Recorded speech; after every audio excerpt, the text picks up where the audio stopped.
हरे कृष्णा। ठीक है, सभी का स्वागत है। शुरू करते हैं मंगला चरण से। Give you 1 second. Okay okay, let's start.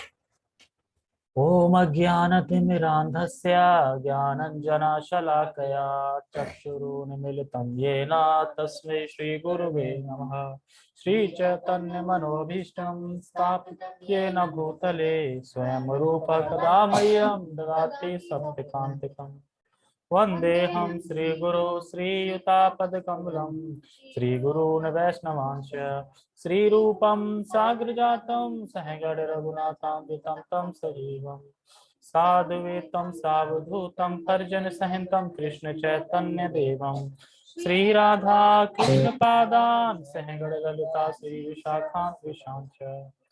हे कृष्ण करुणा सिंधु दीनबंधो जगतपते गोपेश गोपिका कांता राधा कांता नमस्ते। तप्त कांचना गौरांगी राधे वृंदावनेश्वरी वृषभानुसुते देवी प्रणमामि हरिप्रिये। वाञ्छाकल्पतरुभ्यश्च कृपा सिन्धुभ्यैव च पतितानां पावनेभ्यो वैष्णवेभ्यो नमो नमः। जय श्री कृष्णा चैतन्य प्रभु नित्यानंद श्री अद्वैत गदाधर श्रीवासादि गौर भक्तवृंद। हरे कृष्णा कृष्णा कृष्णा हरे हरे, हरे राम राम राम हरे हरे। नमो विष्णुपादाय कृष्ण पृष्ठाय भूतले श्रीमते भक्ति वेदांत स्वामिनी इति नामिने। नमस्ते सारस्वते देवे गौरवाणी प्रचारिणे निर्विशेष शून्यवादी पाश्चात्य देश तारिणे। हरे कृष्णा। रिकॉर्डिंग हो रही है, 1 सेकेंड। 100 का नोट जमा कर दियो, ठीक है। 100 का नोट जमा कर दियो, ओके। डब्बे से क्या मतलब, वो डब्बा ही है ना, तुम रख दो, ये थोड़ी है डब्बा। ठीक है, तो पेंडिंग है, तो डब्बा आ जाएगा तब उसमें जमा कर दिए। आपस में चैंटिंग करी ना तो फाइन है, आपस में चैंटिंग नहीं कर सकते। ठीक है, अपने श्लोक स्टार्ट करते हैं। Give you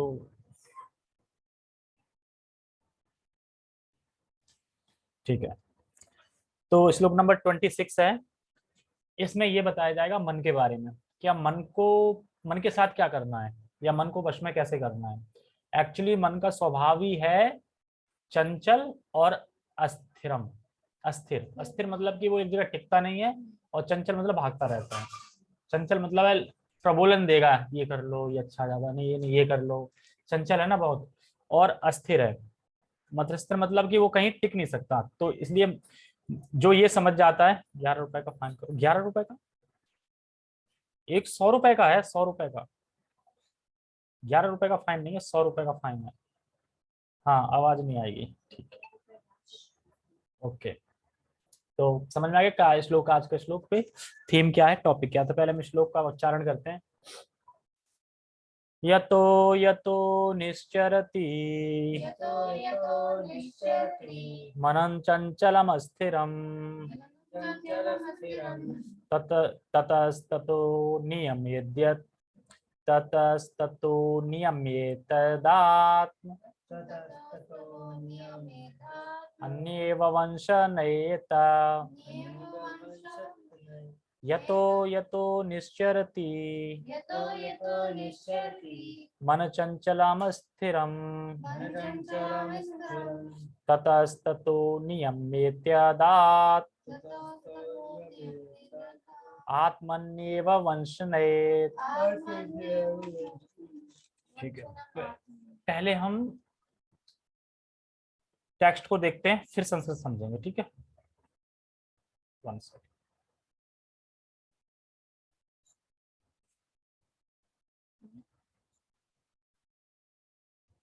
हाँ, तो पहले हम टेक्स्ट को देखते हैं, फिर उसको समझें। टेक्स्ट: मन अपनी चंचलता तथा अस्थिरता के कारण जहां कहीं भी विचरण करता हो, मनुष्य को चाहिए कि उसे वहां से खींचे और अपने वश में लाए।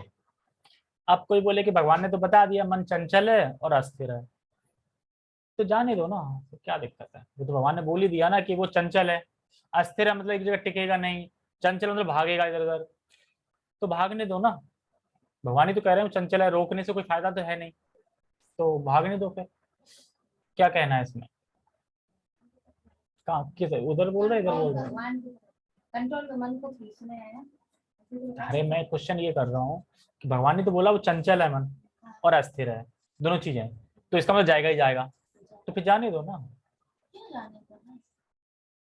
कैसे खींचो, वो खींच नहीं सकते ना। थोड़ा बहुत तो कर सकते हो ना, तो मोड़ सकते उसी हैं। में मतलब कार्य मोड़ की ऐसे ओर करने मोड़ो। फिर उसी हाँ में लग मतलब जाना। गंदी चीज में ना जाए हाँ। और ज्यादा अच्छी चीज में भी ना जाए, तो कहाँ जाए फिर?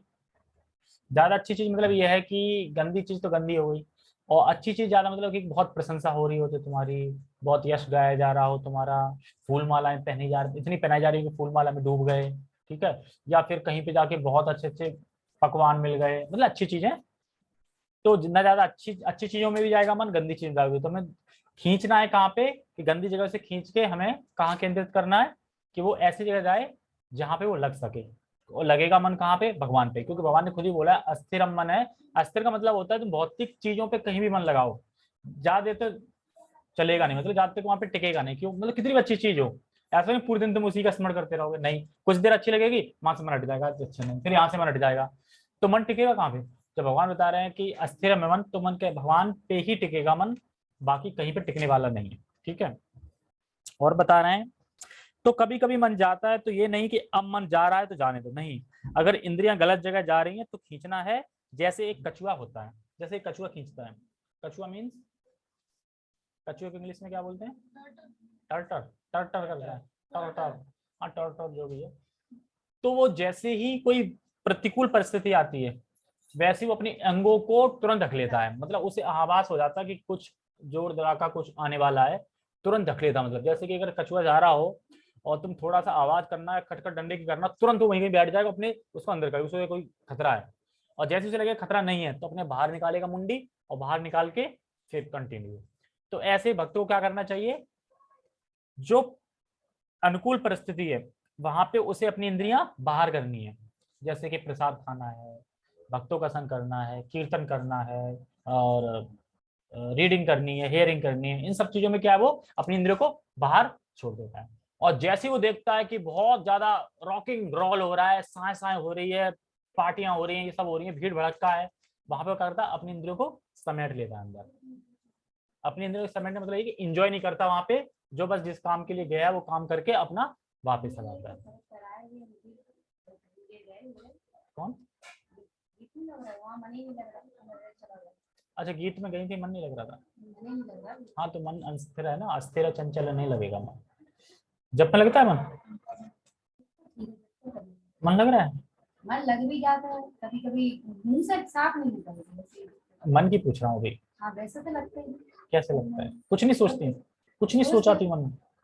सोच कैसे आती है? अच्छे लगते हैं भगवान का नाम, मतलब और अच्छे से अच्छे लगे। अच्छा, और अच्छे से अच्छे ले, ऐसा लगता है, चलो ठीक है, हमारे मेरे जल्दी कृष्ण प्रेम इधर मिलेगा। उधर की सोच आएगी, सोच आएगी ना, तुम्हारा मन भाग रहा है, सोचा। तो भगवान यही यहाँ पे बता रहे हैं कि ये सब जो हो रहा है इससे घबराए नहीं, क्यों? क्योंकि मन का स्वभाव ही है भागना, अस्थिर चंचलम, तो मन का स्वभाव है, जिसका स्वभाव वो तो करेगा ही करेगा ना, तो उसमें घबराना क्या है?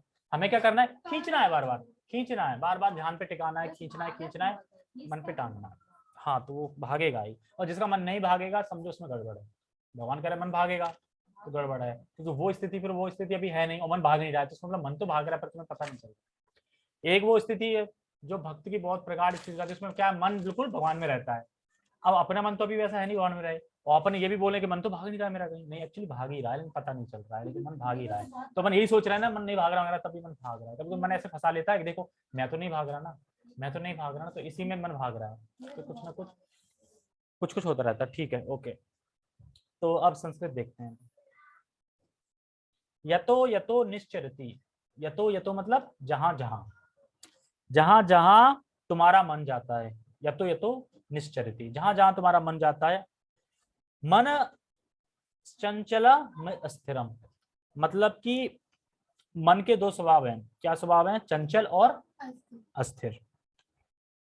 तो मन के दो ये स्वभाव हैं, चंचल अस्थिर, तो इसमें बता रहे हैं कि योगी को घबराने की जरूरत नहीं है, क्योंकि मन का स्वभाव ही है चंचल अस्थिर, इसलिए योगियों को घबराने नहीं चाहिए। जैसे योग करने बैठ गए, अरे मन तो लग ही नहीं रहा है, मन तो भाग रहा है, नहीं करते हैं। एक्चुअली भागेगा मन, क्योंकि बता रहे हैं भगवान, तो भागेगा ही मन।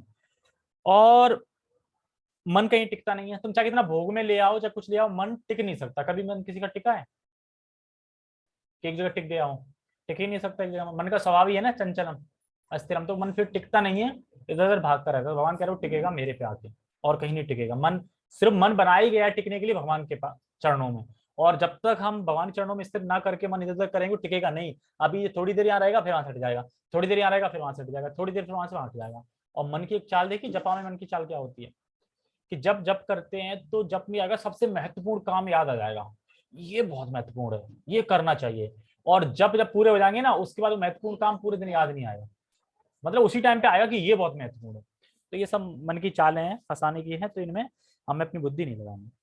और हमारी बुद्धि का खाना क्या है, भोजन क्या है बुद्धि का? हरे कृष्ण। हाँ हाँ, बुद्धि का खाना है, अन्य हमारी बुद्धि का खाना है, नहीं नींद, सॉरी, हाँ नींद हमारी बुद्धि का खाना है। कैसे?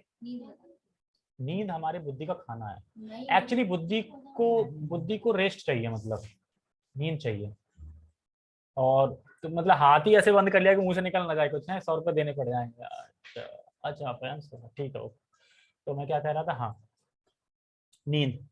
इसलिए भगवान ने पिछले श्लोक में क्या बोला था, जो अधिक सोता है और जो कम सोता है वो योग नहीं साध सकता। क्यों बता रहे हैं? क्योंकि बुद्धि का खाना है नींद। नींद प्रॉपर्ली करनी है, ऐसा भी नहीं कि 4 घंटे सो रहे हैं तो दिक्कत है, तो बुद्धि अब काम नहीं करेगी। और हमें नींद मतलब संयमित क्यों करनी है? ताकि बुद्धि का खाना मिले, और बुद्धि क्या करेगी? मन को कंट्रोल करेगी। जब बुद्धि कमजोर हो जाएगी तो अगर मन ताकतवर हो जाएगा तो कंट्रोल नहीं कर पाएगा। तो ऐसे बता रहे हैं, ठीक है, ओके। और बता रहे हैं कि मन तो एक्चुअली जो मन है, तो मन तो भागेगा ही। तो हमें जब भी हरे कृष्ण कर रहा है तो मन भागेगा, और भाग के कहाँ लाना है? उस हरे कृष्णा के ध्वनि जो उस पर फिर केंद्रित करना, फिर भागेगा, फिर करना। हमें पूरा स्ट्रगल ही करना है, एक तरीके से जा रहा है खींचना, जा रहा है खींचना, जा रहा है खींचना ही करना है। इसी को प्रत्याहार कहते हैं। कहते हैं ना इंद्रियों को बाहर से खींच रहे हैं, एक्चुअली हमारा प्रत्याहार क्या है? यही है कि मन भाग रहा है, उसको खींचो खींचो, प्रत्याहार हो गया, ठीक है। तो ये प्रत्याहार है, करते हैं, मन को वापस भगवान में लगाना है, नाम सुनने में लगाना है। जैसे प्रभु जी हैं, अरे प्रभु जी आपको पता है मेरे को ना काम वासना बहुत सता रही है, काम वासना बहुत सता रही है। तो काम वासना सता रही है, मतलब काम वासना के दृश्य हृदय में होंगे, दृश्य तो होंगे ही ना। कह रहे ठीक है दिखाओ दृश्य। अरे दृश्य दिखाएं? दृश्य कैसे दिखाएं? एक्चुअली दृश्य खाली तुम सोच रहे हैं पर है नहीं वो। तो कह रहे जो चीज वास्तविक में है ही नहीं, तुम उसके लिए कह रहे हो कि मन भाग रहा है, मतलब काम वासना है, मतलब मन में हमारे भोग की काम वासना बहुत हो रही है। कैसे? जब वो है ही नहीं दिख रही, काम वासना दिखा सकते हो तुम बोलो ना मन ना बहुत परेशान कर रहा है। क्या परेशान? मतलब कुछ सोच के परेशान कर रहा हूँ ना, कोई दृश्य सोच रहे होंगे, अब वो दृश्य दिखाओ, दृश्य नहीं दिखा सकते, तो फालतू का परेशान हो रहे हैं ना। तो यही यहाँ पे बता रहे हैं कि काम वासना सता रही है, तो काम के दृश्य उपस्थित हो रहे होंगे मन में, काम के दृश्य उपस्थित हो रहे होंगे, ठीक है, कहाँ है काम के दृश्य? दिखाओ। तो नहीं, वो तो नहीं दिखा सकते। तो हम उस चीज से प्रभावित हो रहे हैं जो वास्तव में है ही नहीं, उसी से तो रहे ना। दृश्य है नहीं, दिखा सकते नहीं, खाली मन का इल्यूजन है, उसे सोच के हम परेशान हो रहे हैं। तो वो हमें समझना चाहिए। जैसे बताते हैं कि धुएं में एक वो होती है ना, जैसे धुएं में एक क्या बताया था, प्रोजेक्ट प्रोजेक्ट होता है ना, जिसकी रोशनी जाती है धुएं में, तो क्या दिखता है? धुआं धुआं ही दिखता है ना, खाली एक बस एक सफेद सफेद सी लाइट जाएगी, धुआं धुआं दिखता है, कुछ दिखता तो नहीं है। तो ऐसे ये काम वासना के दृश्य होते हैं, मतलब होता कुछ नहीं वहां पे, लाइट बजाओ तो कुछ नहीं है वहां पे, खाली लग रहा है कि कुछ है लेकिन है कुछ नहीं। तो इस तरीके से हमें उनमें नहीं पढ़ना चाहिए। और जो मन की चाल है, वो हमें कैसे पता चलती है कि ये मन की चाल है? क्या भाग रहा है ना, क्या? भाग रहा है तो पता चल जाता है। अच्छा, आज से 4 साल पहले पता चलता है कि मन की कुछ चाल है? पता नहीं था, शास्त्र नहीं पढ़ते। तो फिर मन की चाल कैसे पता चलती है? शास्त्र शास्त्र पढ़ के। ये राइट आंसर हुआ ना, क्योंकि आज से 2-3 साल पहले तो पता नहीं था कि मन भाग रहा है, जानती भी नहीं थी कि मन कोई चीज होती है। मन तो मित्र था ना, सबसे अच्छा मित्र कौन है? मन है, अभी भी है, लेकिन शत्रु भी है। पहले ये नहीं पता था कि शत्रु है, पहले से जानते थे मित्र है बस सबसे अच्छा। अब पता चलेगा कि मित्र शत्रु दोनों है, ये गीता से पता चला। तो शास्त्र पता चलता है। सबके हृदय में काम वासना आती है, तो सबके हृदय में आती है ना, आती जाती रहती, तो उसमें क्या टेंशन लेनी। हमें अपना फोकस सिर्फ ध्यान पे करना है, मतलब हरे कृष्ण मंत्र पे करना है। और अगर कोई काम वासना आ रही है तो उसको पूरा मत करो। मान लो अगर तुम्हें कोई बहुत इग्नोर करे तो तुम लास्ट में जाके क्या करोगे? अच्छा हो रहा यार, ये आएगा ना। अब काम वासना आ रही है, तुम इग्नोर इग्नोर इग्नोर करो ही मत, उसको उसकी बात पूरी मत करो। तो वो क्या है, वो फिर कहेगा अरे छोड़ो, इसके पास जाके कोई फायदा नहीं, करता ही। जैसे मान लो कि अब तुमने जप करना शुरू कर दिया 4 बजे, अब मन को धीरे धीरे पता चल जाएगा जप ही करता है 4 बजे, तो कुछ कर ही नहीं सकता, खूब तुम्हें दिक्कत देगा कि ये ना करे ना करे ना करे, और फिर भी मन, तुम जप ही कर रहे हो तो मन हार जाएगा, मन ये कहेगा नहीं अब चलो ये जप कर रहे थे जप में लग जाओ तुम भी। तो इसी तरीके से जब कोई काम वासना आती है तो हम उस पर ध्यान नहीं देते हैं, उसे अनदेखा करते हैं, तो वो धीरे धीरे काम वासना समाप्त हो जाती है। क्यों? कहते यार ये तो देता ही नहीं, साथ ही नहीं देता ये, तो क्या फायदा इसके लिए, ऐसी जगह जाओ ना जो साथ दे। तो ये चीजें ठीक है। अब पढ़ते हैं हम टेक्स्ट, टेक्स्ट पढ़ते हैं। सॉरी, टेक्स्ट में जो बता रहे हैं चंचलता, अस्थिरता, अस्थिरता का यहाँ पे बता रहे हैं। हाँ, अस्थिरता नहीं, सॉरी अस्थिरता तो बता दिया, चंचलता दिया। जहां कहीं भी विचरण करता हो, जहां कहीं का मतलब क्या है टेक्स्ट में है ना, जहां कहीं भी विचरण करता हो। जहां कहीं का मतलब है गंदी से गंदी जगह भी हो सकती है, अच्छी से अच्छी जगह भी हो सकती है, जहां मन विचरण कर सकता है। ओके, ठीक है। फिर इसमें कह रहे हैं कि वहां से खींचे, खींचे क्यों बोल रहे हैं, मन को खींचने का मतलब क्या है? छोटी छोटी बातें समझना पड़ेंगी ना, तभी समझ आएगा। खींचे, खींचे क्यों बोल रहे हैं, रो को भी बोल सकते थे, खींचने का मतलब क्या है? जैसे अपन देखा कि कोई भैंस को खींच रहे हो तो वो नहीं आ रही हो, फिर वो खींच रहे थे, मतलब क्योंकि हमें उसमें ना मेहनत करनी पड़ रही है, और खींचने में क्या है, हमें प्रयास करना पड़ रहा है एक तरीके से। ऐसे ही मन को खींचना, ये नहीं बस समझो कि मन बड़ा भोला भाला है, एक बार बोलने से आ जाएगा। खींचो उसे, पिटाई करो, पिटाई कर करके खींच खींच के लाओ। दिलाते ना जब कोई गाय चलती नहीं उसके तो क्या है, पैर सुनना खिचड़ देते हैं फिर ना, खींचते हैं, चल क्यों नहीं रही। तो वैसे ही हमें अपने मन को खींचना है, उस पर ध्यान लगाना है। ठीक है, तो हमने क्या सीखा टेक्स्ट से? मन चंचलता, अस्थिरम है, इससे घबराना नहीं है, जा रहा है मन जाने दो, हमें बस प्रयास करना है खींचने का। ठीक है, और क्या सीखा? किसी भी विषय में मन अगर जाता है, किसी भी विषय पे अगर मन जा रहा है, जहां अच्छा लगता है वहीं मन जाएगा। मान लो किसी एक विषय पे मन जा रहा है तो मन कहाँ जाएगा, जहां अच्छा लगता होगा मन को वहीं तो जाएगा। ऐसा नहीं कि मन को बेकार लग रहा हो वहां चला जाए, नहीं जाएगा। तो जाने दें। अब यह विचार करें कि मैं आत्मा हूं। मान लो मन किसी भी विषय विचार पे जा रहा है, तो ठीक है जाने दो, लेकिन तुम क्या विचार करो, मैं तो आत्मा हूँ। अच्छा, आत्मा का कर्तव्य क्या है? कृष्ण के दास, तो हमें कृष्ण की भक्ति करनी है, तो हमें ये सब चीजें सोचनी है वहां पे। जब हम ये सब चीजें विचार करेंगे, सोचेंगे, और ये ध्यान रखना कि हमारा गोल क्या है। गोल क्या है? कृष्ण प्रेम। जैसे मान लो कि मुझे वृंदावन जाना है, तो पहले से माइंड में सेट है ना, गोल क्या है? वृंदावन। अब बीच में बदरपुर भी मिलेगा, पलवल भी मिलेगा, तो वहां पे तुम भले ही रुक जाओ, लेकिन माइंड में फिक्स क्या है? माइंड में फिक्स तो ये ना कि मुझे वृंदावन जाना है। ऐसे ही भले ही इंद्रिय मतलब मन जा रहा है, लेकिन माइंड में मतलब उसमें फिक्स क्या है, आत्मा में, अपनी बुद्धि में फिक्स क्या है? एक्चुअली कृष्ण प्रेम पाना है। ऐसे करके मैं आत्मा हूँ, कृष्ण प्रेम पाना है, तो धीरे धीरे वो फिर मन जाना बंद कर देगा। ठीक है, परपट पढ़ते तात्पर्य। कोई भी भोग का विचार आए तो उसे निरासक्त रहो, वो अपने आप चला जाएगा। ये मैं बता रहा था ना, इग्नोर करो उसको। निरासक्त मतलब कोई भोग आ रहा है ना, निरासक्त कर दो उसको, आसक्त मत हो उसमें। तो वो कब तक आएगा? क्योंकि जब तक उस चीज को एंजॉय नहीं करोगे तो मन को आनंद आएगा। अब जब उस चीज को रिजेक्ट कर दोगे ना, तो मन आएगा एक बार, दो बार, तीन बार, उस बार आना ही बंद कर देगा। ठीक है। मन स्वभाव से चंचल और अस्थिर है, जैसा कि अस्थिर का सम बता ही दिया। हाँ, इसके लिए हमें घबराने की जरूरत नहीं है, सभी का मन चंचल और स्थिर होता है। ठीक है, ऐसा नहीं है प्रभु जी मेरा मन बहुत भाग रहा है, अरे सबका भागता है, वो किसका नहीं भाग रहा है? सभी का भागता है। हमें लगता है नहीं भाग रहा है, तो भी भाग रहा है वो कहीं ना कहीं तो भाग रहा है ना। पता चले तुम ध्यान में लगा रही तो मन मन सोच रही हो, तब भी भाग रहा है। तो मन की बहुत बड़ी बड़ी चालें हैं। किंतु स्वरूप सिद्ध योगी, चाबी मत बजाओ, चाबी क्यों बजाते रहते हैं? किंतु स्वरूप सिद्ध योगी को मन को वश में लाना होता है, उस पर मन का अधिकार नहीं होना चाहिए। मन का अधिकार मतलब हमारे ऊपर मन का अधिकार नहीं होना चाहिए, मन के ऊपर हमारा अधिकार होना चाहिए। मतलब बुद्धि का अधिकार होना चाहिए, मन का अधिकार हमारे ऊपर नहीं होना चाहिए। इसके लिए बता रहे हैं, ये नहीं कि जो मन बोलेगा वही करने लगे। मतलब मन का अधिकार तो यही हो ना, मान लो कि किसी के ऊपर मन का अधिकार है, तो जो मन बोलेगा वो करेगा। आप बैठे हैं जप में, भाई चलो 5 बज गए, जप पे बैठते हैं, और मन का अधिकार है, तो मन कहेगा यार क्या जप में बैठना, सोते हैं, आज सोएंगे, तो सो जाओगे फिर। लेकिन क्या कह रहे हैं, मन का अधिकार नहीं होना चाहिए, मन पे हमारा अधिकार होना चाहिए। नहीं 5 बजे जब करने हैं तो 5 बजे ही जब करने हैं, नो 1 मिनट इधर उधर, कोई कुछ नहीं, सब कुछ अलग, दुनिया अलग, जब अपना एक फिक्स एकदम, ठीक है, ऐसे करके। ओके, जिस चीज की, और इस पे हम प्रभु जी बता रहे थे कि जिस चीज की हम आदत पाड़ लेते हैं, डाल लेते हैं, वो हम पे बहुत भारी पड़ जाती है। कैसे? जैसे मान लो कि मैंने आदत पाड़ ली कि 4 बजे उठता था, अब 4:30 बजे उठने लगा, 1 बार 2 बार 3 बार, तो यही आदत मुझ पे भारी पड़ जाएगी, फिर 4 बजे उठना बड़ा भारी पड़ जाएगा मुझे।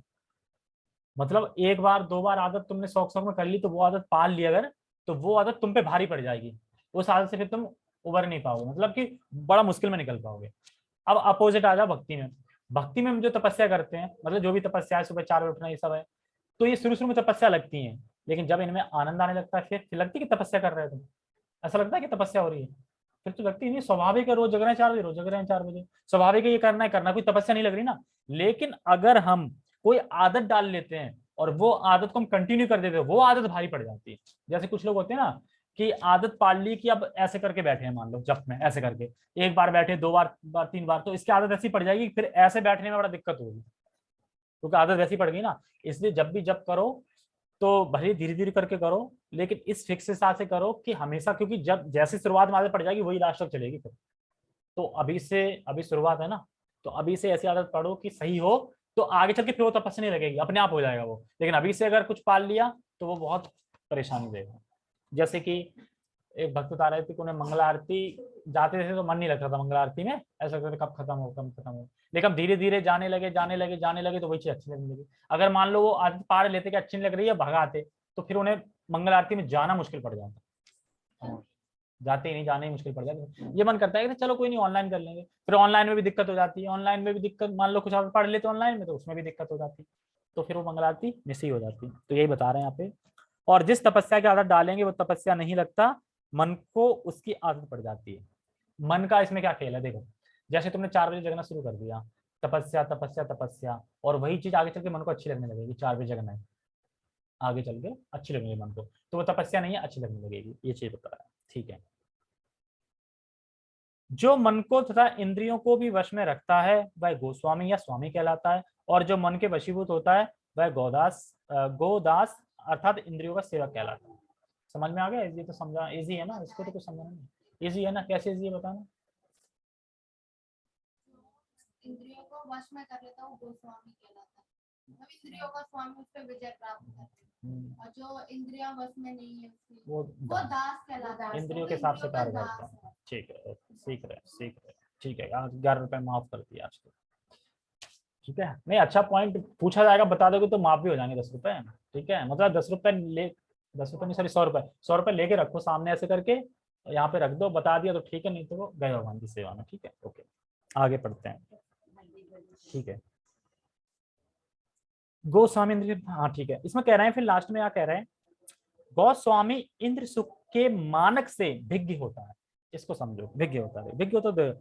इंद्र सुख का स्टैंडर्ड क्या है ये हमें पता है, भक्ति के सुख का स्टैंडर्ड क्या है ये भी भक्तों को पता है। अब दोनों को कंपेयर कर लो, कौन सा सुख अच्छा है। अब भक्ति लगेगा ना, इंद्र सुख तो पता है ना, अब तो तुच्छ लगेगा बिल्कुल, हो गया, उसके बाद उसके पीछे पड़ गया, और फिर उस पर गिल्टी फील भी होती है, और दूसरा फिर मन करने के बाद मन ही कोसता है क्यों किया, कोई भी इंद्रिय सुख हो, मतलब क्यों किया। मान लो ज्यादा रसगुल्ले खा गए, ज्यादा कुछ का पेट गड़े, क्यों खाया, ज्यादा चावल खा गए, ज्यादा आलू पराठे खा गए, पता उल्टी कर रहे हैं रात को, तो वो कहने का मतलब ये है कि इतना टेस्ट नहीं। भक्ति का जो टेस्ट है वो परमानेंट टेस्ट है, तो इसलिए कह रहे हैं खुद ही एनालाइज कर लो। तो वो यहाँ पे बता रहे हैं कि भिज्ञ होता है, तो इंद्र सुख है नहीं, भ्रम है हमारा। और बता रहे हैं यहाँ पे, एक्चुअली हमने जो बता दी वो आगे लाइन बता दी, पर है इसी से जुड़ी हुई। एक्चुअली इंद्र सुख है वो सुख है नहीं, वो भ्रम है। लेकिन एक जो योगी है वो जानता है एक्चुअली इंद्र सुख है, वो इंद्र सुख नहीं है, वो भ्रम है। लेकिन जो भोग वाले लोग हैं वो सोचते हैं इंद्र सुख ही सब कुछ सुख है हमारा। और प्रभुपाद जी बताते हैं कि अगर हमें भगवत धाम जाना है तो 4.0 नियम का पालन, नॉट 3.1, नॉट 3.5, नॉट 3.89, पूरा 4.0, और 16 माला का जप, भगवत धाम निश्चित जाओगे। और जो 4 पूरा 0 नहीं होगा वो भगवत धाम नहीं जाएगा, वो नेक्स्ट जन्म में चला जाएगा, मतलब शुद्ध होके शुद्ध होके शुद्ध होके धीरे धीरे कर। धीरे धीरे करके। ठीक है, तो 4 नियम का पालन 16 माला का जप में करना है। ठीक है, आगे पढ़ते हैं। 1 मिनट, कौशल प्रभु क्या बोल रहे हैं यहाँ? गौ का मतलब क्या है? इंद्रियां। गौस्वामी मतलब, गौ मतलब इंद्रियों के स्वामी है ना, गौ मतलब गाय वाला नहीं है। यहाँ गौ का मतलब, गौ मतलब गोस्वामी। एक्चुअली गोस्वामी कब लगता है? जिसने अपनी इंद्रियों को अपने वश में कर लिया है, उसके पीछे गोस्वामी लग जाता है। देखो ना, गोपाल, गोपाल मतलब जो इंद्रिया है ना उनका वर्धन करने वाले, गोपाल गाय का वर्धन करने वाले है ना, गोपाल मतलब अपनी इंद्रियों का वर्धन करने वाले, तो गोपाल है, ऐसे बोल सकते हैं। तो यही मीनिंग है, मन की नहीं है। गो मतलब गोस्वामी। इंद्रिया, इंद्रिय में मन भी तो आ रहा है ना, ऐसा तो नहीं कि इंद्रिय मन नहीं आ रहा है, मन तो केंद्र में है ना बिल्कुल, तो वो बात वही चल रही है। ठीक है, श्लोक ऊपर ले लो, मन का चल रहा है, तो गोस्वामी मतलब मन को जिसने वश में कर लिया है, और मन वश में हो गया है तो सारी इंद्रियां वश में हो गई हैं, ऐसे समझ सकते हैं। ठीक है, आगे पढ़ते हैं। दिव्य इंद्र सुख वह है, दिव्य इंद्र सुख वह है जिसमें इंद्रिया ऋषिकेश अर्थात इंद्रियों के स्वामी भगवान कृष्ण की सेवा में लगी रहती है। ऋषिकेश मतलब इंद्रियों के स्वामी कौन है? एक ने गोस्वामी मतलब जिसने इंद्रियों को वश में कर लिया है। इंद्रियों के स्वामी कौन है? ऋषिकेश मतलब भगवान। तो फिर वो इंद्रियों कहाँ लगा देता है? ऋषिकेश की सेवा में लगा देता है, ये बता रहे हैं। अर्थात इंद्रियों के स्वामी भगवान कृष्ण की सेवा में लगी रहती हैं। शुद्ध इंद्रियों के द्वारा कृष्ण की सेवा ही कृष्ण चेतना या कृष्ण भावनामृत कहलाती है। देखो इसमें बता रहे हैं। अच्छा बताओ, क्या कभी जब अच्छा लगा है? यस, कभी ना कभी तो अच्छा लगा होगा जब। ठीक है, ओके। और जब भक्ति के शुरुआत में नहीं आए थे तो क्या ये कभी अनुभव किया था कि जब करके ऐसा सुख मिलेगा? नहीं किया। ठीक है, तो इंद्र तृप्ति सबने करी है। ठीक है, कुछ ना कुछ मूवी देखना, ये देखना, वो देखना, सबने करी है। उस सुख को इस सुख से कंपेयर करो, जो तुम मूवी देखने गए, इंद्र तृप्ति जो भी करी, उस सुख को इस सुख से कंपेयर करो जो तुमने जप में सुख आनंद लिया, भक्ति में जो कर रहे हो, कंपेयर करो, और फिर दोनों का स्टैंडर्ड पता चल जाएगा तुम्हें। तो एक्चुअली परमानेंट स्टैंडर्ड कौन सा है? जो कि कृष्ण भावना मृत का है। तो यही यहाँ पे बता रहा है, कृष्ण भावना कहलाती है। जैसे प्रभुपाद जी कहते हैं, भक्ति के द्वारा जिसने अपने हृदय को शुद्ध कर लिया है वो एक ही जगह बैठ के आनंद प्राप्त कर सकता है। जिसने भक्ति कर करके अपने हृदय शुद्ध कर लिया, वो एक जगह बैठ के आनंद में है, उसे कहीं जाने की जरूरत नहीं कि मूवी देखने जाओ आनंद के लिए, या फिर और कुछ शॉपिंग करने जाओ, ये वो एक जगह बैठे ही बैठ के उससे कई गुना, गुना क्या मतलब कंपेयर ही नहीं कर सकते, इतना आनंद ले सकता है। इसी को प्रत्यार कहते हैं। नहीं, कहाँ पे आ गया? हाँ, बैठ के करता है, तो उसे जिंदगी में कुछ नहीं चाहिए, बस खाना पीना, मतलब उतना जीवन निर्वाह के लिए चाहिए, बाकी कुछ नहीं चाहिए। जैसे हमने दोनों का स्टैंडर्ड देख लिया कि भक्ति का सुख क्या है और इंद्रिय तृप्ति का क्या। तो नाम में अगर हम अपराध नहीं करते हैं तो जो नाम का सुख है वो हमें धीरे धीरे मिलने लगेगा। नाम अपराध अगर हम ना करें, 10 नाम अपराध होते हैं, वो ना करें, तो धीरे धीरे भक्ति में पता चल जाएगा कि टेस्ट क्या है, सुख क्या है, वो धीरे धीरे हम देखने लगेंगे। छोटी लाइन बची है, इंद्रियों को पूर्ण वश में लाने की यही विधि है। इससे भी बढ़कर बात यह है कि यह योगाभ्यास की परम सिद्धि भी है। तो यहाँ पे प्रभुपाद जी बता रहे हैं योगाभ्यास की परम सिद्धि है। एक्चुअली पिछले शो को बताया था, एक्चुअली जो ज्ञानी और अष्टांग योगी होते हैं ये इंद्रियों को तो संयमित करते हैं पर भगवान की इंद्रियों को हटा देते हैं।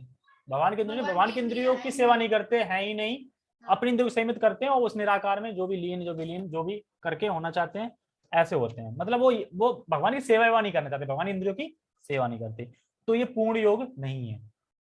लेकिन जो कृष्ण भावनामृत वाले हैं वो क्या करते हैं, वो जानते हैं कि मेरी इंद्रियां हैं, वो जानते हैं कि मुझे भगवान की इंद्रियों की सेवा करनी है अपनी इंद्रियों से, और वो ये भी जानते हैं कि हमारा स्वरूप क्या है। क्योंकि जो ज्ञानी योगी हैं अष्टांग योगी अपना स्वरूप नहीं जानते, ये स्वरूप जानता है मैं कृष्ण दास हूँ, स्वरूप है, तो क्या करूंगा, कृष्ण की सेवा करूंगा। फिर कृष्ण क्या करते हैं, अपना स्वरूप उसके हृदय में प्रकट कराते हैं, अपना स्वरूप उसके हृदय में प्रकट कराते हैं। मैं पढ़ता हूँ इससे क्या बता रहे हैं प्रभुपाद जी यहाँ पे। एक्चुअली प्रभुपाद जी यहाँ पे बता रहे हैं इंद्रियों को भगवान की सेवा में लगा के रखें और योगाभ्यास की परम सिद्धि भी है। तो क्यों? क्योंकि देखिए अष्टांग योग में व्यक्ति भगवान की इंद्रियों को संतुष्ट नहीं कर रहा है। जो व्यक्ति ज्ञानी या अष्टांग योगी है वह अपने इंद्रियों को तो सीमित कर रहा है लेकिन वह भगवान की इंद्रियों को संतुष्ट नहीं कर रहा है, ये मैं बता रहा था। तो उसका योग पद्धति अपूर्ण है, यानी पूरा नहीं हो सकता उसका। और भक्त सर्वश्रेष्ठ योग पद्धति में क्यों है? क्यों बता रहे हैं कि भक्त सर्वश्रेष्ठ पद्धति योगी में है? क्यों? क्योंकि वह अपने स्वरूप में स्थित है, यानी मैं कृष्ण का दास हूं, इसमें स्थित है, वो जान गया है और भगवान को संतुष्ट करने का प्रयास करता है। और फिर भगवान क्या करते हैं? अपना ज्ञान, मतलब अपने स्वरूप का ज्ञान उसके हृदय में प्रकाशित करते हैं, प्रकट करते हैं, जो भी। ठीक है, तो हमने क्या सीखा? हमारी इंद्रियां, जो मन है, चंचल है, अस्थिर है, भागेगा, घबराओ मत, बार बार खींचना है, जैसे गाय को खींचते हैं, नहीं आ रही है तो मन खींचना है, पीट पीट के लाना है उसको, बार बार लगाना है। ठीक है, और क्या सीखा? एक तो ये पॉइंट था, एक सेकंड, हाँ यही है, इसमें मन के ऊपर ही है इसमें। तो हमें मन को कंट्रोल करना है और मन को खींचना है, बार बार घबराना नहीं है। मन भाग रहा है तो उस पर ध्यान मत दो, अपना जप बोलो और जप को सुनने में प्रयास करो बस। ठीक है, एक सेकंड। ओके, ठीक है, फिर जगत गुरु श्रील प्रभुपाद की जय, श्रीमद् भगवद गीता की जय, निताय निताय गौर प्रणाम। हरि हरि हरि हरि बोल।